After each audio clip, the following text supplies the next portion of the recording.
राम मेरे प्रभु राम जय जय राम करो कल्याण सीताराम।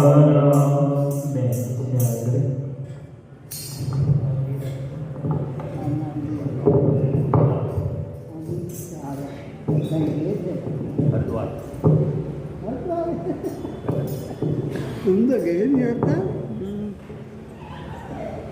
बना ही नहीं बस में कोई जाने वाला।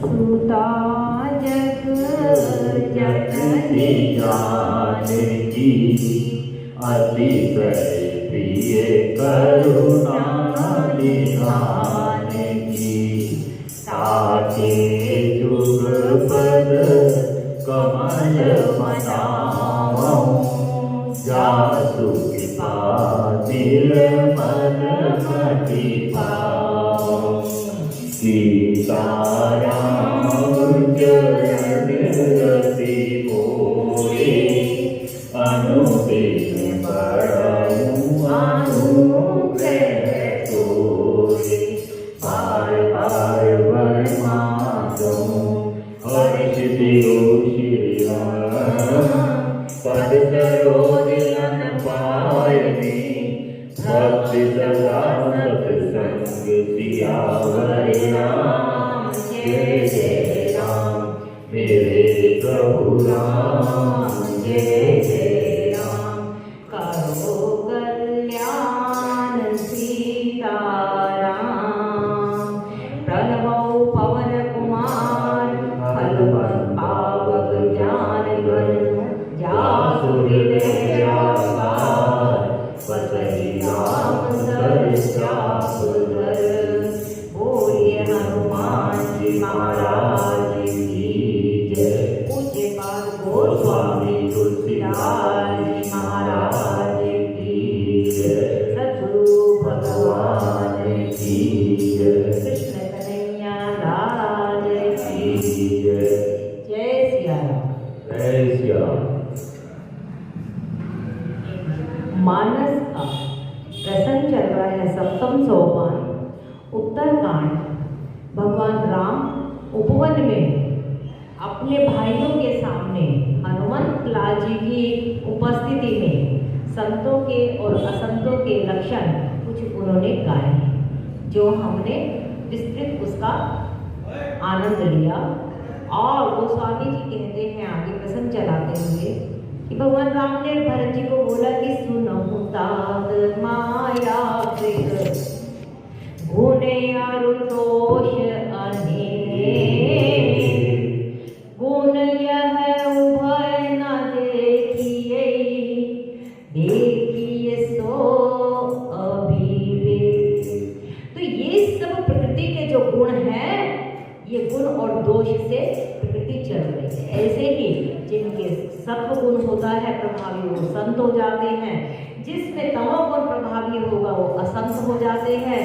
और भगवान राम कहते हैं कि ऐसे अधम मनुष्य जो हैं कृतयुग में तो होते ही नहीं है, क्योंकि वो सात्विक युग का होता है। हर युग का भी अपना एक धर्म होता है, उसका भी अपना एक गुण होता है। सत्व गुण जो है वो सतयुग में प्रभावी रहता है। तो वहां पर कहते हैं ऐसे जो अधम लोग हैं, असंत वृत्ति के लोग हैं, दुष्ट प्रकृति के लोग सतयुग में तो मिलेंगे और त्रेता में भी नहीं मिलेंगे। लेकिन हम देखते हैं कि शास्त्र तो कहता है कि ऐसे लोग वहां नहीं मिलेंगे असंत वृत्ति के। लेकिन मंत्रा तो थी वहां, रावण भी था वहां पर, कुछ तो लोग थे ना, कहा भ्रष्टाचार भाषण धर्म सुनाई नहीं कहा। तो ये मात्रा का फर्क होता है कि कुछ जैसे अब 24 घंटे में हम लोग भी जितनी मात्रा में हम लोग सत्व गुण में रहते हैं, उस मात्रा में ही व्यक्ति का व्यक्तित्व माना जाता है। ऐसे युग में पूरे काल में अगर सत्व गुण रहता है तो सब सात्विक हो गया, सत्व गुण हो गया। ऐसे ही त्रेता में भी सत्व गुण की प्रधानता रहती है, लेकिन कुछ कुछ उसमें रजोगुण आ जाता है, कुछ कुछ रजोगुण आ जाता है।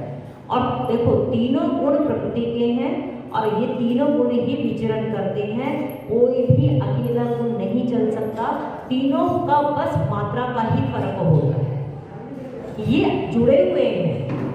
हमारा कोई भी संत है, क्या वो थोड़ा ही समय चाहे त्रिगुणातीत हो जाए तो बात अलग है, क्या वो भोजन नहीं करेगा, क्या वो निद्रा नहीं करेगा, तो कुछ कुछ तो करना, ये सब तमोगुण में, रजोगुण में और सत्वगुण में तो विचरण रहता ही है जीव का, जब वो इस धरती पे आए हैं।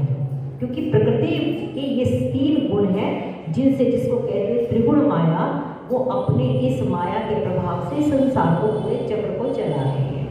तो सतयुग में है कि सात्विकता पूर्णता रहेगी, सत्वगुण पूर्णता रहेगा। त्रेता में सत्वगुण पूर्णता है, लेकिन कुछ कुछ मात्रा रजोगुण की उसमें आ जाती है। और गोस्वामी जी कहते हैं कि द्वापर में सत्वगुण बहुत कम हो जाता है, रजोगुण और ऊपर उठ जाता है, और कुछ कुछ तमोगुण का भी प्रभाव आना शुरू होता है। और हम सब देखते हैं परीक्षित के समय में कलयुग ने उस समय प्रवेश कर लिया, परीक्षित के समय नहीं करा था, द्वापर युग तक अंत था उसका। तो ऐसे में वहां पर रजोगुण प्रभावी हो गया, सत्वगुण थोड़ा नीचे हो गया, और रजोगुण के साथ तमोगुण भी थोड़ा सा उसका ग्राफ, जैसे कोरोना का भी ग्राफ चल रहा था कि कहाँ कितना ऊपर है कहाँ नीचे है, ऐसे ही गुणों का भी एक चलता है। लेकिन कलयुग जब आता है तो कलयुग में सत्वगुण तो बिल्कुल नीचे हो जाता है, रजोगुण फिर भी थोड़ा रहता है, लेकिन तमोगुण जो है वो काफी प्रभावी हो जाता है। इसीलिए व्यक्तियों की जो मलिन दृष्टि हो जाती है, मलिन वृत्ति हो जाती है, सब कुछ समझते हुए भी वो व्यक्ति नहीं कर पाता सात्विक कर्म, क्योंकि उसका जो काल है, कर्म है, स्वभाव है, वो स्वामी जी कहते हैं, और गुण है, ये 4 वस्तुएं, काल, कर्म, गुण और स्वभाव, उसको बरबस उस कर्म में लगा देते। गीता में लिखा है कि गीता के 16वें अध्याय में कि 2 प्रकार की प्रकृति होती है, एक है देवी प्रकृति जो देवी संपदा है, और एक है आसुरी प्रकृति। जो आसुरी वृत्ति के लोग होते हैं, आसुरी प्रकृति के लोग होते हैं, उनमें आप ये जो असंत के लक्षण हैं ये सब आप उसमें पाओगे। 2 प्रकार की माया जो स्वामी जी ने भी बताया कि परा माया और अपरा माया। एक माया वो है जो व्यक्ति को, जीव को मुक्त करती है, और एक माया वो है जो व्यक्ति को बंधन में डालती है दोनों ही माया। तो यहाँ पर इस संपूर्ण जगत में इस माया का ही प्रभाव दिख रहा है, लेकिन जिस जीव पर ये जो माया है, जो दैवी माया है, वो कृपा कर देती है, तो वो परमात्मा की तरफ उसको जाने में सहायक हो जाती है। और जो माया दुष्ट वृत्ति की, जो आसुरी वृत्ति की देवी ऐसी माया होती है, उसमें व्यक्ति वैसे ही काम करना शुरू कर देता है। अब हम ये सब देख पा रहे हैं कि केकई माँ जो थी, अच्छी माँ थी, बहुत अच्छा आचरण उनका था, राम से बहुत प्रेम करती थी, लेकिन कहीं ना कहीं मूल में मेरा तेरा रहा होगा। और ये हमें कहाँ मिलता है? जिस समय मंत्रा उनको भड़का रही है कि राम कल को भरत को जेल में डालेंगे, और उसकी जो माँ है कौशल्या, वो तुमसे अपनी चाकरी करवाएगी, तो केकई वहां पर एक शब्द बोलती है कि नहीं, राम ऐसे नहीं है। कहती तुम्हें ऐसे कैसे पता? तो कहने लगी मैंने उसकी प्रीति की परीक्षा करके देखी है, ऐसा मानस में आता है, मैंने उसकी परीक्षा करी है। व्यक्ति की परीक्षा कब की जाती है? जब उसमें कहीं ना कहीं थोड़ा सा संदेह हो, ऐसा लगे कि ये मुझे ज्यादा प्यार कर रहा है या दूसरे को कर रहा है। कहीं मूल में केकई के वो एक बीज पड़ा हुआ था, और वो बीज होने की वजह से उसके ऊपर जो आसुरी वृत्ति की जो माया थी वो उसके ऊपर असर कर गई।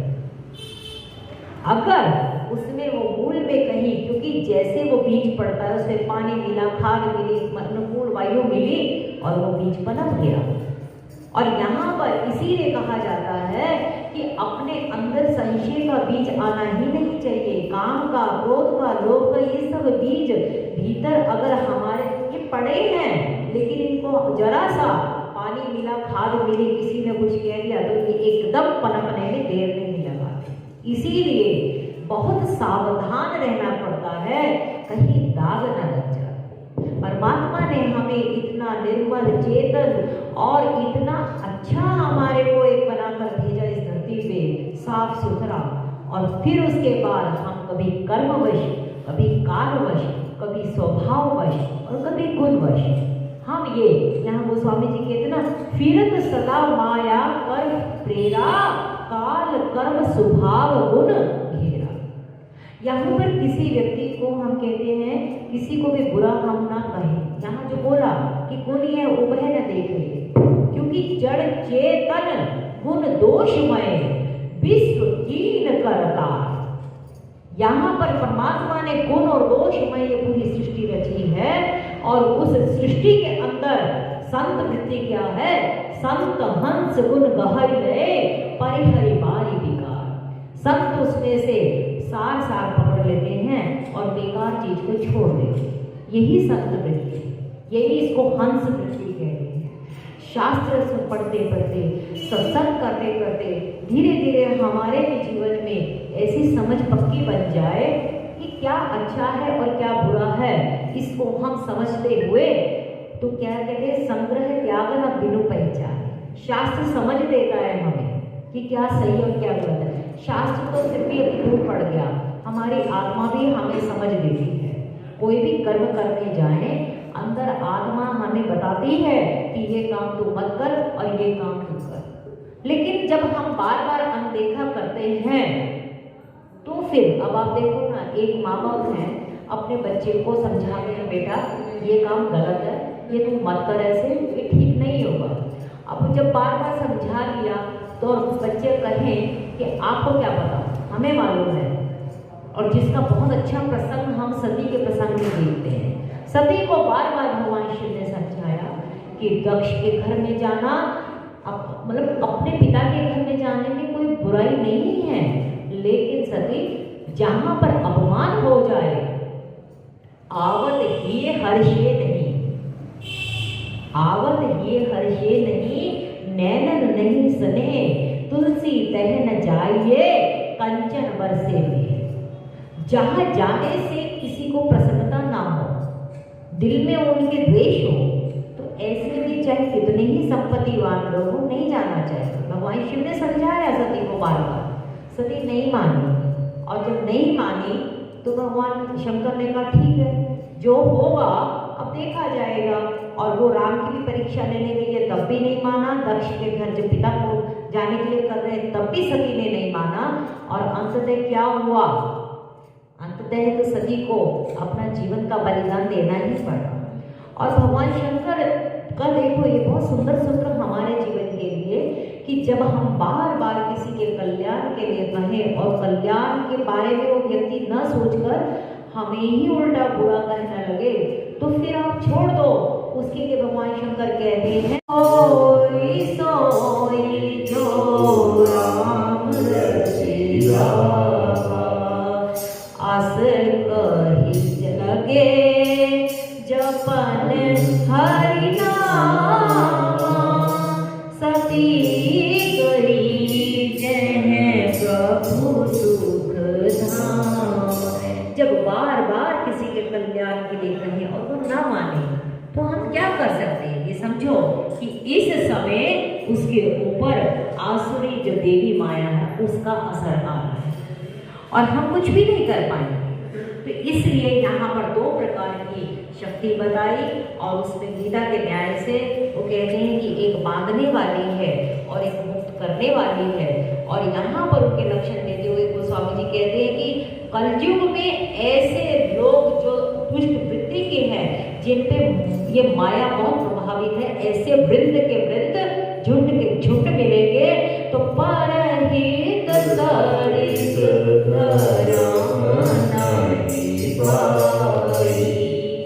पर पीरा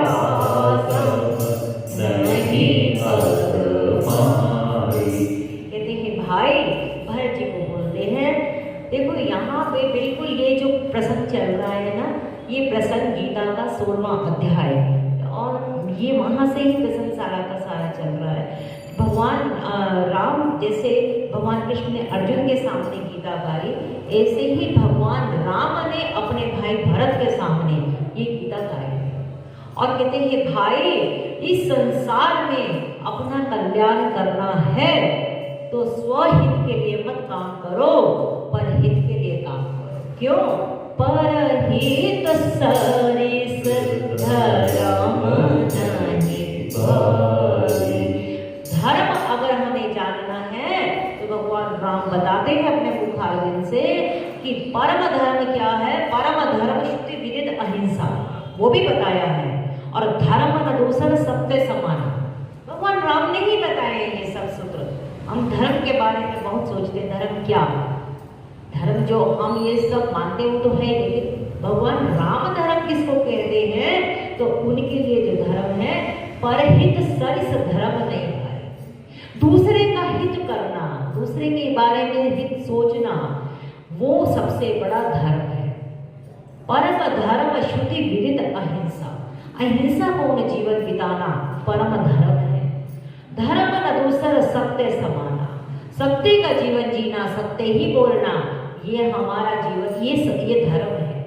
अब ये धर्म जो परमात्मा ने स्वयं अपने मुखारविंद से बताया है, उसको तो हम जीवन में नहीं आचरण में ला रहे, लेकिन हम वैसे कहते कि हम बहुत धार्मिक हैं, तो हम समझें कि हम जगत के लिए धार्मिक हो पा रहे होंगे, लेकिन जो परमात्मा के जो एक लिस्ट बनी है, क्या उसमें हम धार्मिक हो पा रहे हैं? धर्म का हम पालन कर पा रहे हैं? क्योंकि वो स्वामी जी ही कहते हैं कि जिसने सही मायने में धर्म का पालन किया है, उसको वैराग्य आएगा ही आएगा। धर्मत विरति जोग नहीं, वैराग्य जीवन में नहीं आ पा रहा। जीवन से अभी बहुत सारी चीजों का हमारा लगाव लगा हुआ है, चीजें छूट नहीं पा रही हैं। तो गोस्वामी जी क्या कहते हैं कि जब से संसार में आया है जीव, माया के फेरे में, तब से जीव भयो संसारी। क्या? जड़ चेतन विक्रांति परि गई, जदपि पिशा छूटत कहीं नहीं, तब ते जीव भयो संसारी।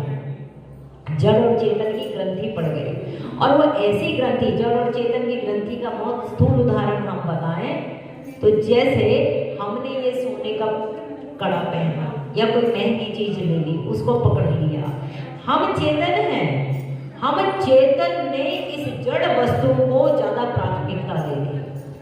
अब इसको प्राप्त करने के लिए, इसको संभाल के रखने के लिए हम लोग कितना जतन करते हैं, कितना झूठ बोल रहे हैं, कितना मोह कर रहे हैं, कितना लोभ कर रहे हैं, कितनी कामनाएं कर रहे हैं इस जड़ वस्तुओं को प्राप्त करने की, और सारी चेतनता हमारी इसमें लगी है। वो स्वामी जी कहते हैं परमात्मा का चिंतन करने के बजाय हम जड़ वस्तुओं का जब चिंतन कर रहे हैं तो ये ग्रंथि एक बन चुकी है। और वो ग्रंथि कहते हैं कि ग्रंथि दिखे कैसे? ग्रंथि तो हृदय में है ना, वहां पर हृदय में अंधकार है, तमोगुण है ना हृदय में, तो तमोगुण की वजह से हृदय में अंधकार है, वो ग्रंथि दिख ही नहीं रही है, तो छूटेगी कैसे? और जब कभी शास्त्रों की कृपा से सात्विक श्रद्धा हो जाएगी तो भीतर जब चिंतामणि भक्ति हमारे अंदर आएगी, उसका प्रकाश होगा, तब दिखेगा कि अरे मेरे में तो ये भी ग्रंथि है, मेरे में ये भी ग्रंथि है, मेरे में ये भी ग्रंथि है। क्यों? गोस्वामी जी इतनी बड़ी अवस्था में भी जाकर कहते हैं कि कबहू कहो ये हृदय नहीं रखोगो। मानस लिख दिया उन्होंने, विनय पत्रिका लिख रहे हैं, उसके बावजूद भी संत स्वभाव के लिए वो बहुत विचलित है कि मेरे अंदर कब ये संत स्वभाव आएगा। और हम जैसे लोग तो कभी इसके बारे में सोचते ही नहीं। वहां पर भी क्या है? परहित निरत निरंतर मन क्रम वचन नेम निव हो। परुष वचन, कोई मेरे को कठोर वचन भी बोल देगा तो मैं उसकी आग में मैं दमूंगा नहीं, मैं झुलसूंगा नहीं, मैं यही मानूंगा राजी हैं हम उसी में जिसमें तेरी रचना। हो सकता है ये भी मेरा कोई कर्म होगा जो परमात्मा ने ये कर्म भी मेरा कटवा दिया। ऐसी जब मानसिकता रख के मैं कहूँगा, हे प्रभु मैं कब संत स्वभाव गवाऊंगा। तो यहाँ गोस्वामी जी के माध्यम से भगवान राम कहते हैं कि हे भाई, इस जीवन में अगर तुम्हें धर्म का पालन करना है तो धर्म का पालन सबसे पहला कि परहित सोचो, दूसरे के बारे में पहले सोचो, और उसके बाद के पर पीड़ा सम नहीं अधमाई। एक पंक्ति में संत के लक्षण जा रहे हैं, एक पंक्ति में असंत के लक्षण आ रहे हैं, एक पंक्ति में दैवी माया के लक्षण आ रहे हैं, दूसरी पंक्ति के अंदर जो आसुरी वृत्ति की माया उसके लक्षण आ रहे हैं। कहते हैं कि पर पीड़ा सम नहीं अधमाई। किसी को दुख देना उससे बड़ी और कोई नीचता है ही नहीं, ऐसा भगवान राम बोल रहे हैं। अब पीड़ा देना सिर्फ हाथ थप्पड़ मारना ही नहीं होता, या कोई ऐसे हिंसा, शारीरिक हिंसा ही नहीं है, वो तो है ही पीड़ा। वचन की भी पीड़ा होती है। कुछ ऐसा कर्म कर दिया जिसकी वजह से, कि कहीं ने कोई राम को ऐसी कोई पीड़ा शारीरिक थोड़ी दी थी, वचन से ही ऐसी पीड़ा दे दी कि उसमें उनको कितना, उनको ही नहीं पूरी अयोध्या को 14 साल तक उसमें झुलसना पड़ा। तो ये जो पीड़ा दी जाती है मन से, वचन से, कर्म से, ये सब पीड़ा व्यक्ति को आसुरी दैवी शक्ति की वजह से होती है, और इसका भुगतान उसको स्वयं को ही करना पड़ता है। वाल्मीकि के प्रसंग में आता है ना, रत्नाकर डाकू था उनका पूर्व जन्म का नाम। तो जब वो वहां पर खूब ऐसे करते थे, हिंसक कार्य करते थे, एक बार नारद जी कहते हैं कि वहां से गुजरे हैं, और जब प्रभु को कृपा करनी होती है, कब हुक करी करुणा नर देवी, ये कब किसकी कहाँ करुणा बरस जाए उस प्रभु की हमें नहीं मालूम है। तो वहां पर कहते हैं कि नारद जी के पास वो जब आए हैं, नारद जी आए उनके पास, तो उन्होंने बोला, वो तो हर एक को मार देते थे और अंगुलीमान नाम था उनका। तो उन्होंने कहा कि आप अंगुलीमान बुद्ध के लिए था, यहाँ रत्नाकर का नाम था। उन्होंने कहा कि तुम इतनी हिंसा क्यों करते हो? तो उन्होंने कहा कि मुझे मेरे परिवार को मारना है, मुझे मेरे परिवार के लिए सब ये करना पड़ता है। कहते ठीक है, आप करते हो, आप मुझे मार देना, लेकिन आप एक बार अपने परिवार से पूछ कर आओ कि जो आप ये कर्म कर रहे हो, इस कर्म का अगर ये फल कुछ भी मिलेगा, क्या वो इसमें भागीदार होंगे? संत की दृष्टि ऐसी होती है, और जब करुणा होती है तो उनकी मानसिकता भी वैसी बन जाती है। और वो रत्नाकर डाकू जो है वो अपने परिवार में जाकर पूछता है कि मैं अगर कुछ अधर्म के रूप में कमाई करके लाऊं और तुम लोग वो खाएं, तो क्या तुम भी उस फल के हिस्सेदार बनोगे? तो सबने ये कहा कि हम नहीं जानते तुम कैसे कमा के ला रहे हो, हम तुम्हारे उस कर्म के भागीदार नहीं बने। और ऐसे कहते करुणा बरसी है, और उसी समय उनका हृदय परिवर्तन हुआ। और फिर उसके बाद तो हम सब जानते हैं कि उन्होंने वाल्मीकि के रूप में रामायण की रचना भी करी है। हम जैसे जीवों को समझाने के लिए ये सब कथाएं हैं कि हम जो भी कर रहे हैं ये मानकर कि मेरी बेटी के लिए, मेरे बहू के लिए, मेरे परिवार के लिए, मेरे इसके लिए, मेरे इसके लिए हो जाए, ये सब मानस के न्याय से, संतों के न्याय से, ये सब माया का प्रभाव। जह की मोर तोरते माया, जही बस कीने जीवनी का। कहने की जरूरत ही नहीं है कि हम मायाग्रस्त हैं या नहीं, जब तक मेरा तेरा है, बस समझो अभी हम माया में लिपटे पड़े। कितने ही हम उपदेश दे लें, सुन लें, घटना तो तभी घटेगी जब जीवन में ममता की जगह समता का प्रवेश हो जाए। जहां समता आ जाएगी, कोई एक गुण पकड़ लो, कोई भी एक गुण, कहते हैं ना डूबते को तिनके का सहारा।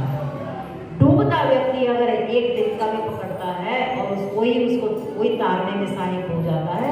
मानस से, शास्त्रों से, संतों से कोई भी एक सूत्र अपने जीवन का अगर हम ले ले तो अपने आप घटना घटती चली जाती है। तो अभी हम लोग सब माया के क्षेत्र में फंसे हुए। तो यहाँ पर गोस्वामी जी कहते हैं कि पर पीड़ा, चाहे चाहे वो वचन की है, चाहे मन की है और चाहे कर्म की है। ऐसा जो करता है मूस जैसा कोई अधम प्राणी नहीं है। फिर निर्णय सकल पुराण वेद कर करे हुतास जानहि को विद। और हे भाई, तात कहते हैं बेटे को भी। ये जब बहुत ममता आती है तब ये बात होती है। और भगवान राम को इसमें भरत जी पे पूर्णतः प्रेम है और कहते हैं तात, मैं समस्त पुराणों का, वेदों का और जो पंडित लोग हैं जो इस बात को जानते हैं उनका मैं तुम्हें सार बताता हूँ। क्या? नर शरीर धरि जे पीरा करहित साराहि महाभीरा। ए भाई, मनुष्य का शरीर मिल गया और उसको हमने दूसरों को पीड़ा देने में ही गंवाया, तो समझ लो कि वो इस संसार की जो महाभव पीड़ है, मतलब जन्म मृत्यु के अत्यंत भयानक दुख उनको जीवन में झेलने पड़े। पर पीड़ा सब नहीं अधमा। यहाँ पर कहते नर तेरा चोला रतन अमोला पीर था होवे मरना। भाई तन जून मिली है नर की, तूने भक्ति करी ना हर की। विपत में रोवे मत ना, संकट में रोवे मत ना। कोड़ी कोड़ी माया जोड़ी, कुटुंब कबीला खाएगा। या धर्मराज जब लेखा मांगे तब क्या मुंह दिखलाएगा। विपत में रोवे मत ना, संकट में रोवे मत ना। क्यों? नर तेरा चोला रतन अमोल। ये जो शरीर मिला है हमें, ये अनमोल रतन है। आप सोचो, एक अंग का ट्रांसप्लांट कराना पड़ता है, कितना मुश्किल है। और जो परमात्मा ने हमें सहज में दिया है, हम उसकी कीमत नहीं जानते। और जब तक ये शरीर चल रहा है तब तक जितना भज लेंगे वही अपना है, वरना ये मैंने देखा है लोगों के लिए 70 के बाद तो मामला जो है ना, बस भगवान भरोसे ही होता है। चला तो चला ये शरीर, नहीं चला तो ऐसा बैठा कि फिर तो पता भी नहीं है कि क्या हो रहा है हमारे साथ। और तब कुछ नहीं होगा। लोग कहते हैं ना, दुख में सुमिरन सब करे तो दुख आए कोई। अरे दुख में होता ही नहीं है सुमिरन। सुमिरन भी होगा जब हमारा स्वस्थ शरीर होगा। सुख में ही सुमिरन हो पाता है, सुख में ही सुमिरन होगा। ये हम सबका भी अनुभव है। तो आज प्रभु की अनुकूलता है, हमारे पास अच्छा शरीर है, हमारा स्वस्थ है शरीर, तो भाई भजनो हरि को। क्योंकि ये घर के काम ये सब तो साथ साथ चलते रहेंगे। कहते हैं जब तक है जिंदगानी फुर्सत ना मिलेगी काम से, कुछ ऐसे समय निकालो, प्रेम कर लो श्री राम से। क्या सुबह और शाम हुई उम्र तमाम हुई, अब बैठ जरा तू, अब बैठ जरा श्री राम जी के सत्संग में, मेरे मन प्रीत लगा श्री राम जी के चरणों में, तेरा जीवन बदल जाएगा श्री राम जी के सत्संग में, तेरे मन प्रीत लगा। क्या तूने खोया है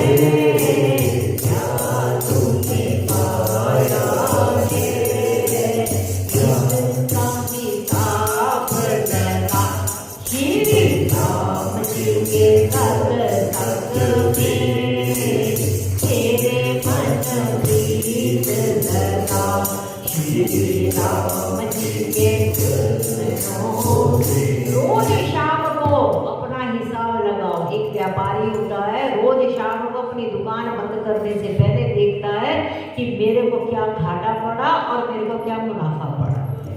परमात्मा रोज हमें एक नया दिन दे रहा है, और ये दिन हमें खाने के लिए नहीं, मस्ती के लिए नहीं, ये दिन हमें मिला है भजन करने के लिए।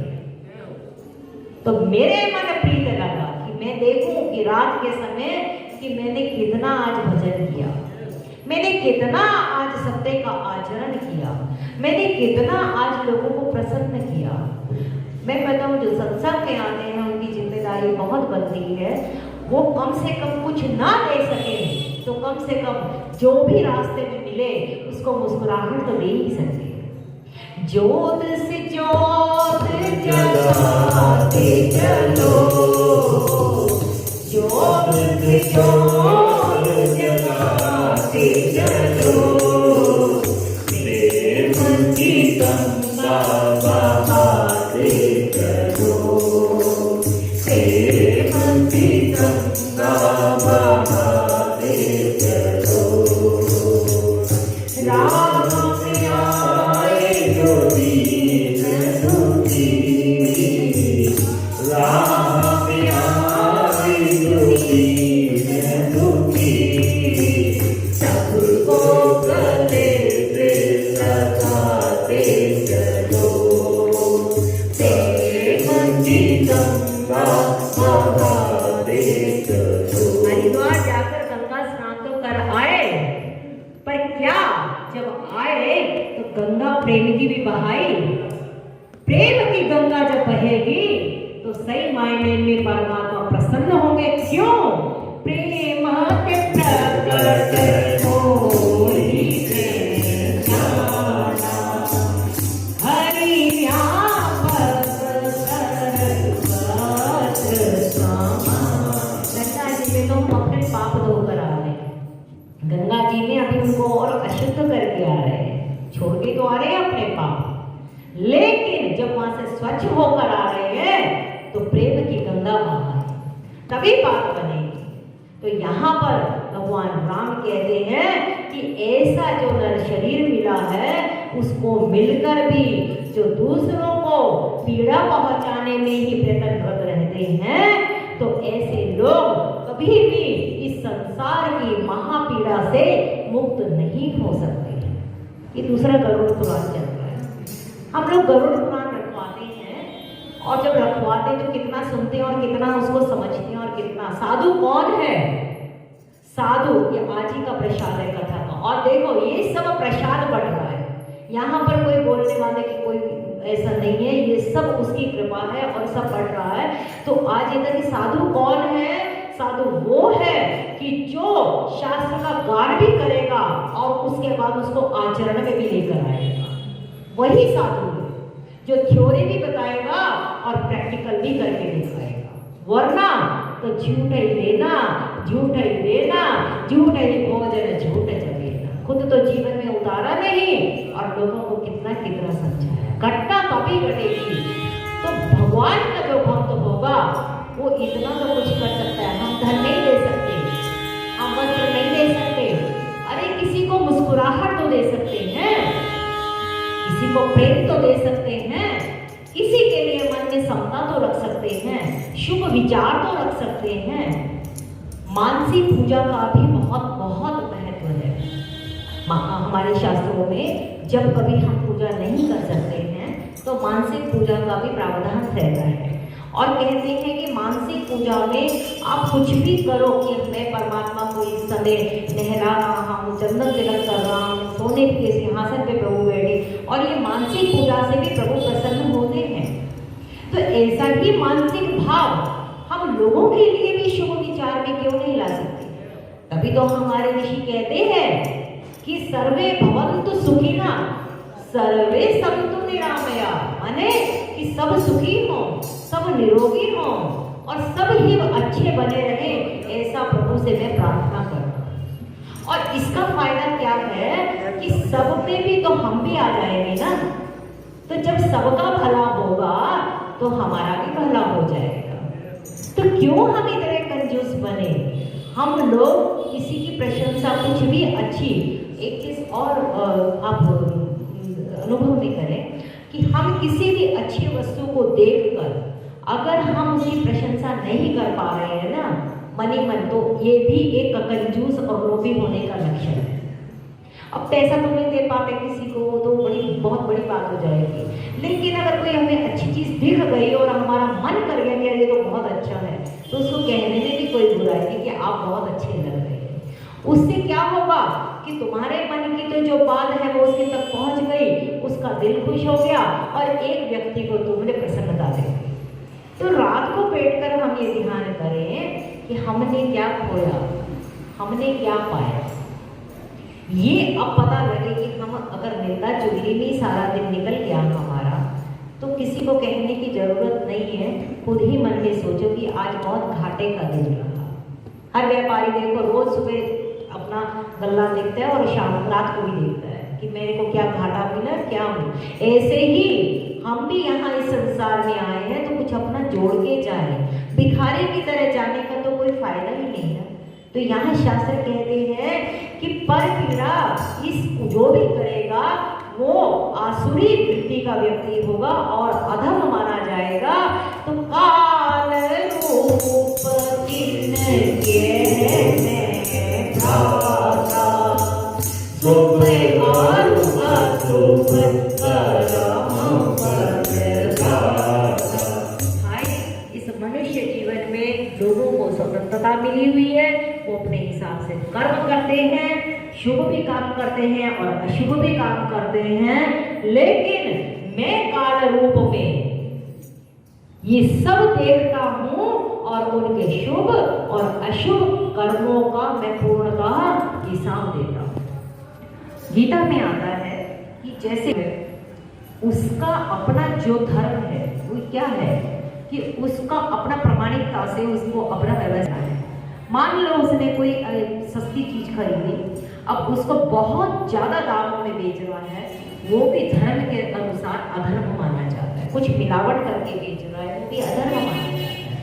अब हम ये सब कर रहे हैं, लेकिन परमात्मा तो देख रहा है क्या शुभ कर रहे हैं कुछ अशुभ करें। तो किसी ने पूछा कि हम इतना पैसा कैसे भी कमा लें, इनकम टैक्स का चोरी करना पड़ता है, ये सब करना पड़ता है, तो कमा लें तो उतना हम दान भी दे दें तो फिर क्या है, जल जाएगा ना। अगर मान लो पाप का पैसा कमा लिया, चोरी का पैसा कमा लिया, हमने अपना 10वां हिस्सा धर्म में निकाल लिया तो हमारे वो सब बराबर हो जाएगा। तो संत ने बोला ऐसा नहीं है, जो कर्म तुमने करा उसका फल अलग है और जो धर्म का कर्म करा उसका फल अलग है, क्योंकि हर बीज तो अलग अलग बोया जा रहा है। शुभ भी मिलेगा और अशुभ भी मिलेगा, ये नहीं है। और ये हम सब अपने बुद्धि की चालाकी है और बुद्धि कभी नहीं चाहेगी कि ये इस संसार से ये जीव जो है मुक्त हो जाए, जब तक कि हमारी माँ हमारी बुद्धि को निर्मल ना करे। भगवान राम कहते हैं कि मैं ऐसे लोगों के लिए काल रूप हूँ। बिल्कुल वही गीता की पंक्ति एज इट इज। देखो गीता के बहुत सारी गीता ही यहाँ पर मानस में समाई हुई है। तो वहां पर अर्जुन को जब उसने कहा कि प्रभु आप मुझे अपना स्वरूप दिखाओ, जब दिव्य चक्षु मिले हैं अर्जुन को और भगवान का स्वरूप विराट रूप दिखा है, तो अर्जुन एकदम डर रहा है। तो उन्होंने कहा तुम्हें डरने की बात नहीं है। तो उन्होंने कहा प्रभु आप हो कौन, आप मुझे बताओ। उन्होंने बोला कि मैं इस समय बड़ा हुआ काल हूँ जो इन तीनों लोगों को मैं नष्ट करने के लिए प्रवृत्त हुआ हूँ। तो ये देख इस समय भीष्म, द्रोणाचार्य, कर्ण, इस सब के सब मेरे भीतर जा रहे हैं। और अगर अर्जुन तूने अगर यहाँ पर युद्ध नहीं किया और इस यश को प्राप्त नहीं किया तो भी ये मारे जाने वाले हैं। इसीलिए निमित्त मात्र भव सव्य साची, तो उठ जा। क्यों? क्योंकि काल रूप में ये सब मरने ही वाले हैं, क्योंकि उन्होंने इतना अधर्म कर चुके। जिस समय द्रौपदी की वहां पर चीर हरण हुआ है तो ये सब लोग बैठे ही थे, लेकिन कोई बोल नहीं पाया। जब अधर्म का जो सहाय होगा तो उसको काल जो है दंड देगा ही। क्यों? काल जासु को दंड। लंका कांड में आता है कि भगवान राम का जो धनुष बाण है वो क्या है? काल है। वहां पर आता है ना, लव निमेश परमाणु जुग वर्ष कलप सर जट बरस बरिसी न मनते ही राम काल जासु को दंड। ये जो दिन रात बीते जा रहे हैं, क्या कहते हैं? आयुष्य जल तन अंजलि। हमारी आयु जो है ना जल है और जो तन है वो अंजलि है। अब अंजलि से यहाँ पर जल रख दो तो कितना टाइम टिकेगी? टपक टपक के वो निकल जाएगी। तो कहते हैं आयुष्य जल तन अंजलि टपकत श्वासो श्वास बिनु भजन तेरा जीवन जात है ये अवसर ईश्वर दास। बिना भजन के तूने ये सारा जो तेरे को अवसर मिला है, कभी परमात्मा ने करुणा करके तेरे को नर नहीं दी, ये सारा अवसर निकल जाएगा जब तक ऐसी संत वृत्ति ना आए। तो कहते हैं काल रूप तिनके में भ्राता शुभ और अशुभ कर्म फल दाता। कर्म करने में हमारी स्वतंत्रता है लेकिन फल में हमारी स्वतंत्रता नहीं है। उसका जो भी अच्छा कर्म होगा या बुरा कर्म होगा, विधाता उसको हमारे उसके अनुसार हमें देता चला जाएगा। तभी तो भजन आता है ना, एक झोली में फूल एक झोली में कांटे रे, कोई कारण होगा कोई कारण होगा। एक बालक महलों में पलता है, जन्म लेता है। एक बालक झोपड़ी में जाता है, इतने दुख सहन करता है, कोई कारण होगा। तो ये सब उसको फल मिले, वरना छोटे से बालक ने ऐसा क्या कसूर किया होगा। और जन्म पे तो हमारा कोई अधिकार है ही नहीं। आज हम सोचे हमारा जन्म वहां हो, कर सकते हैं? नहीं। कहाँ बस कहाँ हमारे कर्मों के अनुसार। और गीता में लिखा है ये चीज। जब अर्जुन ने पूछा कि मेरे प्रभु, अगर मैं यहाँ पर मेरा मन चंचल है, मैं योग सिद्धि नहीं प्राप्त कर पाया और मेरी मृत्यु हो जाती है, तो वहाँ लिखा है कि जब व्यक्ति मरता है उसको उसके कर्मों के अनुसार अगला जन्म, अगर तो वो भ्रष्ट योगी है तो अगले जन्म में उसको अत्यंत सन्यासी और ज्ञानियों के घर में जन्म मिलेगा। उसको माहौल वैसे ही मिल जाएगा। जिसकी इच्छा रही कि बहुत पैसा मुझे चाहिए, उसको धनवान के यहाँ मिल जाएगा। इसलिए कहते हैं कि अपने कर्मों की जो गति है उसको बहुत सावधान रहना चाहिए। और अस विचारी परम कल्याणी भजहि मोहि संस्कृत दुख जानि। भरत जी को कहते हैं कि जो परम सयाने लोग हैं, ये सब चीजों को समझकर वो क्या करते हैं? मुझे भजते हैं। नर पीड़ित करम अधर्म बहुमत शोक पद सब त्यागहु विश्वास करिके हे दास तुलसी राम पदे अनुराग। शबरी जी के प्रसंग में आता है कि सब तुम कर्म अधर्म सब कुछ छोड़कर एक उस पे विश्वास करके बैठ जाओ, राम के चरणों में प्रेम कर लोगे, सब काम हो जाएगा। तो यहाँ कहते हैं कि जब ऐसे जो परम सयाने लोग हैं वो सब कुछ छोड़कर कि मुझे नहीं पता क्या अच्छा है क्या बुरा है, बस मैं कर्ता पने को छोड़कर परमात्मा को भजे और भगवान राम के जो मुझे भजे। कृष्ण ने गीता में भी कहा कि जो मुझे भजे, ये आदेश है कि तुम सब छोड़ो। संस्कृति मैंने संसार के दुखों को मानते हुए कि संसार में दुख है, मुझे आप भजो। तो त्याग ही परम सुभाग सायक भजहि मोहि सुर चरण मोहि साय। ऐसे परम सयाने लोग शुभ और अशुभ देने वाले कर्मों को त्याग कर। देखो भाई, अगर आप कोई लोहे की जंजीर से बांधकर एक जगह बिठा दे तो तो बुरा लगेगा ना कि भाई ये क्या है, हमें तो हमारी आज़ादी चाहिए। लोहे की जंजीर से बांधा, तो कोई लोहे की जंजीर से ना बांध के मान लो सोने की जंजीर से बांध दे, सोने के महल में बांध दे और सोने की जंजीर से बांध दे कि तुम्हें यहाँ पर कुछ भी आगे कहीं नहीं जाना है, तो क्या वो बंधन आपको अच्छा लगेगा? नहीं लगेगा, चाहे वो सोने का ही बंधन हो। संत कहते हैं, शास्त्र कहते हैं कि अगर हमने सत्गुण के भी कर्म किए हैं वो भी अंततः बंधन ही है। उससे क्या होगा? हमें स्वर्ग मिल जाएगा। हम कामनाएं करते हैं ना, प्रभु हमें स्वर्ग को वासा दो। स्वर्ग का वास भी लेना जो है ना, वो भी घाटे का सौदा है। गीता के न्याय से स्वर्ग में पुण्यवान लोग जाते हैं, पुण्यों का भोग जब खत्म हो जाता है तो फिर पृथ्वी पर वापस आते हैं। पुनरपि जननम पुनरपि मरणम पुनरपि जननी जठरे शयनम। ये मुक्त नहीं हो पाएंगे। वो मुक्त तभी हो पाएंगे कि जब व्यक्ति कि मेरे को कुछ भी ना शुभ पता है ना अशुभ पता है, मुझे कुछ नहीं पता प्रभु, नाथ सकल साधन में ही ना कीनी कृपा जानी जन दीना। मुझे नहीं पता, आप जो करो जो तुम भावे साई धनिकार। राजी है हम उसी में जिसमें तेरी रचा। जहां अपना मैं पना हमने छोड़ दिया, हम कर्म के बंधन से मुक्त हो जाएंगे। कर्म का बंधन ही तभी लगता है कि जब मैं आ जाता है। मैं छूटा कोई भी। अब आप ही बताता हूँ, एक व्यक्ति किसी को चाकू मारता है, चाकू मारता है तो उसको सजा मिलती है तो ये तो पता ही है कि उसने एक अपराध कर दिया। लेकिन एक सर्जन है, सर्जन ऑपरेशन करता है, वो ऑपरेशन के टाइम पे भी उसको चाकू से चीरता है, मारता है, उसमें चाकू से करके वो करता है, उसको तो कोई सजा नहीं मिलती है। क्यों नहीं मिलती है? क्योंकि हेतु बदल है। जहां हमारा हेतु बदल जाएगा, लॉ में भी देखा जाता है कि तुम्हारा मोटिव क्या था, तुम्हारी इंटेंशन क्या थी, तुम मारना चाहते थे।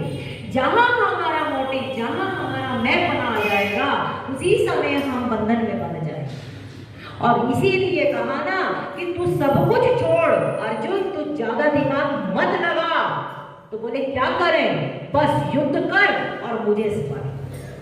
और जो स्मरण करता है हरि का, उसका मरण अंततः आनंददायी ही होगा।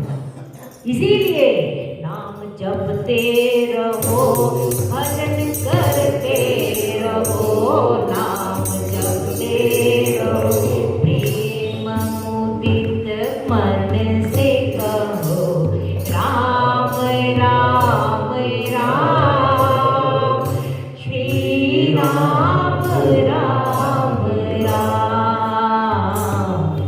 राम राम राम। दुख कटे कष्ट मिटे, एक राम राम, श्री राम राम राम, श्री राम राम। राम के बिना, कृष्ण के बिना, शिव के बिना इस जीव का कोई आधार ही नहीं है। यहाँ पर भगवान राम कहते तू सब छोड़, तू मुझे भज। और संत असंत के गुण आके, तेरे नाम रही भवजीत सखी राखे। और इसलिए भाई, मैंने संत और असंतों के लक्षण कहे हैं, लेकिन जिन लोगों ने इन गुणों को समझ लिया, मैंने संतों के गुणों को, तो फिर जन्म मरण के चक्कर में नहीं पड़ेंगे कि सुनो दात माया गुण दोष ये जो गुण है और जो दोनों दोष हैं, ये सब माया के बनाए हुए हैं। गुण ये है उभर ना देखे,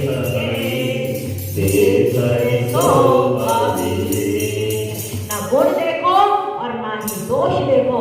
अगर आप इन दोनों को देखते हैं या किसी एक को भी देखते हैं, तो राम जी की दृष्टि में वो व्यक्ति अभी विवेक को प्राप्त नहीं हुआ है।